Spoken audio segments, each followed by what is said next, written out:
יודע. מה שאלת אותי? ראש הממשלה אומרים ברשת שאתה בכלל מת? אני מת על קפה, אתה יודע מה? אני מת על העם שלי.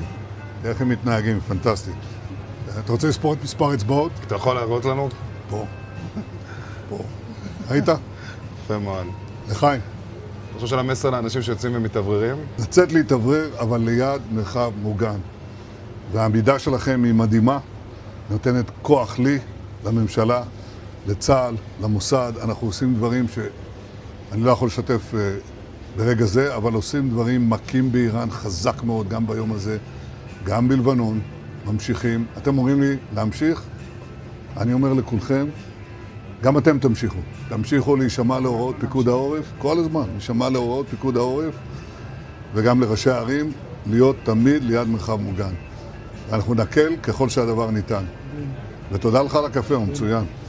אני לא יודע לגבי הקלוריות, זה נראה לי מסוכן מאוד.